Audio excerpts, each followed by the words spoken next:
저는 부천에 사는 40대 초반의 여자입니다. 저는 이혼녀예요. 남편의 불륜으로 인해 혼자가 되었죠. 지금도 상간녀를 생각하면 치가 떨리지만 그만큼의 복수를 해주어서 미련은 없습니다. 제가 어쩌다가 드라마에나 나올 법한 이런 일을 당하게 됐는지 지금부터 말씀드려 볼게요.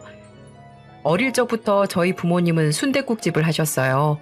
작은 가게였지만 맛만큼은 절대 뒤지지 않는지라 동네에서 꽤 유명한 맛집이었어요.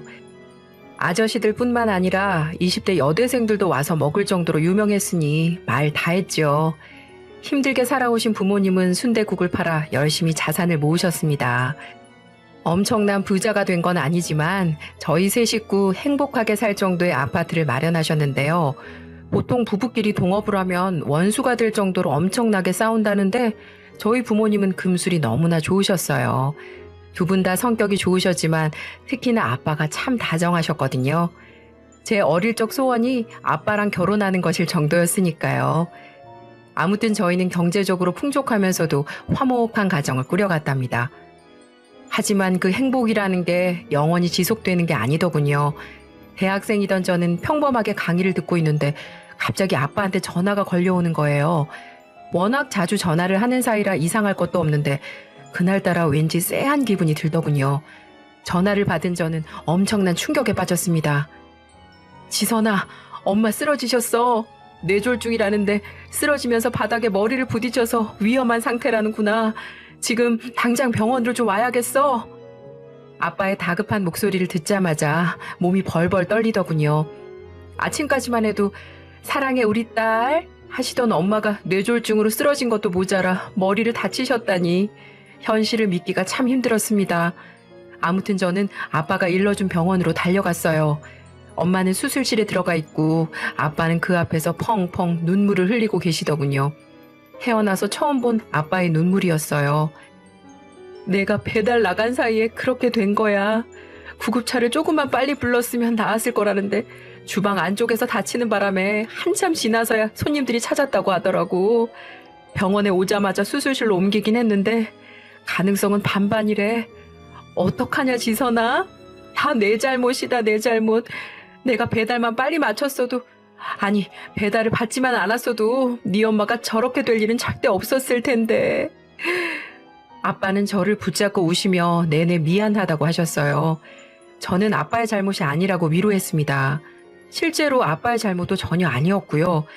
저와 아빠는 수술실 앞에서 밤새도록 기도했습니다. 세상 모든 것을 앗아가도 좋으니 제발 엄마만 살려달라고 빌었죠. 하지만 신은 존재하지 않았고 엄마는 그대로 돌아가셨어요. 장례를 치르는 동안 아빠는 참 많이도 우셨어요. 저도 너무나 슬펐지만 오히려 아빠를 위로하느라 바빴죠. 평소 워낙 애처가셨기에 슬픔이 더 크셨을 겁니다. 어찌저찌해서 장례식은 잘 마쳤어요. 하지만 아빠는 그 이후부터 말씀을 잘 하지 않으셨답니다. 실어증에 걸린 사람처럼 묻는 말에도 고개를 끄덕이거나 적거나 둘 중 하나였죠. 이외의 말씀은 전혀 하지 않으셨고요. 바로 엄마를 잃은 충격 탓이었겠죠. 가끔 새벽에 잠에서 깨면 안방에서 아빠의 울음소리가 들리곤 했거든요. 그래도 아빠는 일을 계속 나가셨답니다. 가게를 위한 생활비와 제 학비를 대기 위함이셨죠. 늘 서글서글하게 웃으시던 아빠가 말을 잃자 단골 손님들 역시 떠나더군요. 요리를 도맡아 하던 엄마가 사라진 탓도 있고요. 매상이 그렇게 점점 떨어지니까 아빠의 우울증은 점점 더 심해졌어요. 얼굴이 푹푹 썩어가는 게 느껴질 정도였으니까요. 아빠, 나도 아빠 마음 잘 알아. 엄마가 떠나서 얼마나 슬프겠어. 하지만 이렇게 지내면 하늘에서 우리 보고 있을 엄마가 얼마나 속상해하겠어. 그러니까 우리 조금만 더 힘내보자. 아빠한테는 내가 있잖아. 내가 이렇게 늘 곁에 있을게. 그러니까 기운 내. 저는 손님 하나 없는 가게에서 말없이 소주를 들이키는 아빠에게 말했습니다. 아빠는 술잔을 붙잡은 채로 흐느끼시더군요. 세월이 지나도 아픔이 낫지 않는 거였죠. 저는 아빠를 위로하기 위해 학교가 끝나면 곧장 가게로 와서 서빙을 도왔습니다. 학교를 졸업하고 나쁘지 않은 중견 회사에 취직하고 나서도 시간만 나면 순댓국집에 들러 서빙을 했습니다. 잠시라도 아빠를 혼자 둘 수 없었으니까요. 그날 역시 주말을 맞이해 서빙을 하고 있었어요. 가게를 마감할 때가 되어서 포스기를 만지고 있는데 한 남자가 다가오더니 말을 걸더군요. 저 실례지만 잠깐만 대화 좀 할 수 있을까요? 손님, 무슨 일 때문에 그러세요? 그게 사실 아까부터 지켜봤는데 너무 미인이셔서요. 혹시 남자친구 없으시다면 커피 한 잔 할 수 있을까요? 남자는 조금 수줍은 표정을 지으며 제게 물었어요. 잠시 고민하던 저는 일단 명함 한 장 달라고 했죠. 여자인 제 번호를 드릴 순 없으니까요. 솔직히 말하자면 남자분에 대한 첫인상이 참 좋았습니다. 흰색 셔츠에 대한민국 사람이라면 누구나 알 법한 회사의 로고가 그려진 사원증을 건 모습이 참 멋졌거든요. 물론 그렇다고 해서 연애를 하겠다는 건 아니었어요. 제게는 챙겨야 할 아빠가 있기 때문이죠. 그렇게 마감을 치고 집에 들어가는데 아빠가 넌지시 말씀하시더군요. 만나봐. 아빠의 말에 저는 깜짝 놀랐어요. 중요한 얘기가 아니고서는 절대로 입을 열지 않는 아빠이기 때문이었죠. 응? 아빠 무슨 말이야? 만나보라니? 누굴 만나보라는 거야? 아까 그 남자 괜찮아 보이더라. 그러니까 만나봐. 이제 아빠도 혼자 있을 수 있으니까 만나봐. 너도 이제 남자도 만나고 결혼도 해야지. 아빠가 만나보라는 사람은 아까 가게에서 명함을 건넨 남자였습니다. 아빠는 그렇게 말하더니 씻으러 들어가셨고요. 저는 그런 아빠를 바라보며 생각했어요. 남자분을 한번 만나봐야겠다고요. 이유는 간단했죠. 다정했던 아빠가 만나보라고 할 정도라면 절대로 나쁜 사람은 아닐 테니까요. 약속을 한 저는 남자분과 한 카페에서 만났답니다. 나와줘서 고마워요, 지선씨. 그때 너무 갑작스럽게 번호를 물어봐서 실례가 아닐까 했는데 이렇게 나와주시니 정말 기쁘네요. 남자분은 참 소탈하면서도 진중한 사람이었어요. 외모는 남자다웠지만 세심한 성격을 가진 분이었거든요. 저는 남자분이 마음에 들었습니다. 마치 어릴 적 엄마한테 다정하게 행동하던 아빠를 보는 것 같았거든요. 몇 번의 만남을 더 가진 저희는 연인이 되었어요. 남자분과 함께하는 모든 시간들이 참 행복하더군요. 아무래도 아빠를 지키느라 연애를 제대로 해본 적이 없어서 더 그런 듯 했습니다. 30이 될 때까지 관계를 가져본 경험이 없을 정도니 말 다 했죠. 아무튼 저희는 무려 5년간의 연애를 거친 후 결혼에 골인했습니다. 결혼식에서 아빠의 손을 잡고 버진로드를 걷는데 아빠가 저에게만 들릴 정도로 조용히 말씀하시더군요. 지선아, 아빠는 아빠의 삶을 살 테니까 너도 앞으로는 너만 생각하면서 살아. 아빠 걱정하지 말고 너만의 행복을 위해서 살라고. 그게 네 엄마도 나도 행복해지는 길이니까 알겠지? 아빠의 진심 어린 말씀에 눈물이 펑펑 쏟아졌어요. 그동안의 서름들이 몽땅 씻겨져 내려가는 것 같았거든요. 그 바람에 저는 눈물의 결혼식을 해야 했지만 그날만큼은 세상에서 가장 행복한 여자가 되었답니다. 결혼 생활은 행복했어요. 다정한 남편은 제게 더 잘해주었고 그 덕분에 금세 아이가 들어서기도 했죠. 물론 대기업에 다니는 남편의 탄탄한 경제력도 한몫했고요. 아빠, 얘가 아빠 손주야. 이름은 서준이. 김서준. 어때? 예쁘지? 나 닮아서 완전 예쁘지? 저는 태어난 아이를 아빠에게 안겨드렸답니다. 아빠는 수줍은 처녀처럼 미소 지으시며 아이의 뺨을 부드럽게 쓸어주셨어요. 아빠가 그토록 행복해하시는 모습을 처음 본 것 같아요. 저 역시 행복했답니다. 엄마를 잃고 세상에 뚝 떨어진 것만 같던 제가 이렇게 가정을 이루고 아이까지 낳았기 때문이죠. 저는 하늘에서 보고 있을 엄마에게 다짐했어요. 앞으로도 잘 살겠다고요. 정말 보란 듯이 잘 살겠다고 다짐했네요. 하지만 제 행복은 영원하지 못했습니다. 아이가 유치원에 들어갈 때쯤부터 남편과의 사이가 삐그덕거리기 시작했거든요. 이유를 도무지 알 수 없었어요. 만약 제 외모나 성격 같은 게 바뀌었다면 고쳤겠죠. 하지만 저는 남편에게 예뻐 보이기 위해 외모를 철저히 관리해왔고 결혼 후 퇴직한 다음에도 남편의 내조에 신경 써왔기에 문제될 게 전혀 없었거든요. 저는 대체 왜 남편이 이렇게 된 건지에 대해 고민했네요. 하지만 아무리 끙끙 앓아도 답이 나오지 않았어요.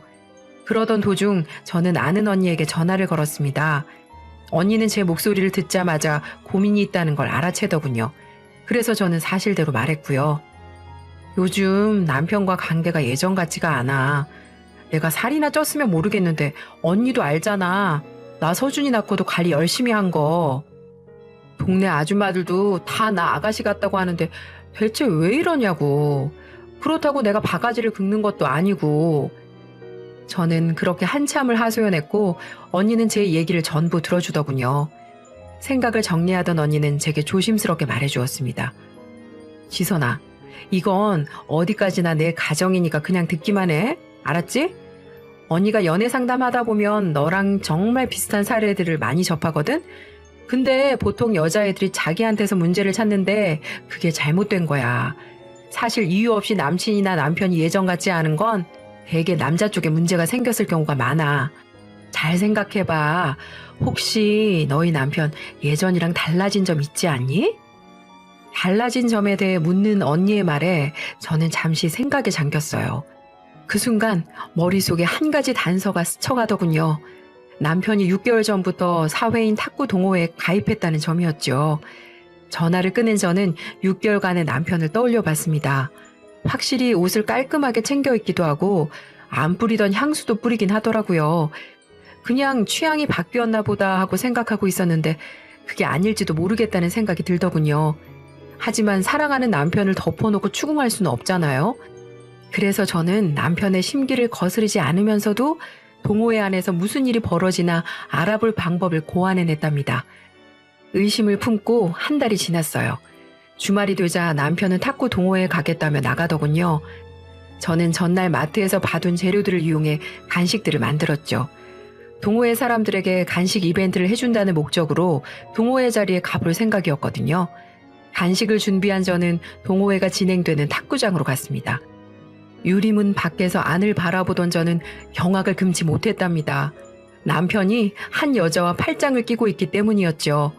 단란하게 대화를 나누는 모습은 결코 회원들 간의 친목이 아니었어요. 남편의 불륜을 목격한 저는 곧장 탁구장 안으로 들이닥쳤습니다. 야! 너희들 지금 뭐 하고 있는 거야? 저는 남편과 상간녀를 향해 소리를 질렀어요. 탁구를 즐기던 동호회 회원들이 저를 쳐다보더군요. 당신이 여긴 어쩐 일이야? 남편은 저를 바라보며 조금 놀란 기색을 보였답니다. 상간녀와 끼고 있던 팔짱도 뺐고요. 하지만 이상하게 태연함이 느껴지더군요. 그러거나 말거나 저는 상간녀를 향해 달려들었어요. 이 여우 같은 게 마누라랑 애까지 있는 남자를 꼬셔? 너 오늘 한번 죽어봐! 머리 끝까지 화가 난 저는 상간녀에게 달려들어 머리채를 붙잡았습니다. 그리고 온 힘을 다해 흔들었죠. 상간녀는 이거 놓으라며 소리를 질렀어요. 남편 역시 놓고 얘기하라며 저를 진정시키려고 하더군요. 동호회 회원들 역시 저를 말리려고 했고요. 하지만 저는 참지 않았습니다. 아니, 참을 수가 없었죠. 남편의 바람을 이렇게 목격한 상황에서 어떻게 진정할 수 있겠어요? 당신 지금 뭐 하는 거야? 놔! 일단 놓고 얘기하라고. 남편이 제 팔을 붙잡은 채 놓으라고 했지만 저는 상간녀의 머리채를 절대로 놓지 않았어요. 정말로 머리털을 다 뽑아놓을 생각이었거든요. 그 순간이었어요. 남편이 제 손가락을 꺾어버렸습니다. 성인 남자의 힘을 이길 수 없었던 저는 손을 떼고 말았죠. 남편은 이때다 싶었는지 제 두 팔을 붙잡고 확 밀어버리더군요. 맥없이 날아간 저는 탁구대에 허리를 부딪혔고요. 후끈한 통증이 느껴졌습니다. 하지만 아픔보다 눈앞의 장면이 더 충격적이더군요. 남편이 제가 아니라 상간녀를 챙기고 있었거든요. 자기야, 괜찮아? 많이 아프지? 내가 미안해. 진작 정리를 했어야 하는데 이 무식한 여자 때문에 이게 대체 무슨 일이야? 남편이 상간녀를 챙기는 모습에 저는 아무 말도 하지 못하고 입술만 덜덜 떨렸어요. 하지만 놀랄 일은 그것만이 아니더군요. 동호회 사람들이 저를 바라보며 험담을 한마디씩 던지는 거예요. 한심하다느니, 저러니까 버림을 받는다느니, 바람피는 이유가 다 있다느니 등등이요. 쓰레기는 분명 저 두 사람인데 제가 잘못한 사람이 되어 있는 거예요. 일단 그렇게 집으로 돌아온 저는 남편에게 마구 따졌습니다. 당신 뭐야? 탁구 치러 다닌 게 아니라 연애하러 다닌 거였어? 어쩜 그래? 나는 그렇다 쳐도 우리 서준이한테 미안하지도 않아? 게다가 그 여자 감싼 건 또 뭔데? 당신 마누라 다친 건 보이지도 않았어? 저는 분노와 서운함, 배신감 등을 담아 미친 듯이 소리쳤어요. 하지만 남편은 조금도 동요하지 않더라고요. 오히려 잘못이 하나도 없다는 듯이 말하더군요. 맞아. 나 여자 만나러 다녔다. 그게 왜? 내가 영원히 당신만 보고 살 줄 알았어? 남자들 다 그래. 살면서 한 번씩 바람도 피운다고. 그리고 당신 다친 거? 그게 어쨌는데? 내가 의처증 걸린 여자 챙길 줄 알았어? 뭐? 의처증? 당신 지금 그걸 말이라고 해? 가족들 몰래 바람 피워놓고 어쩜 그렇게 당당하냐고.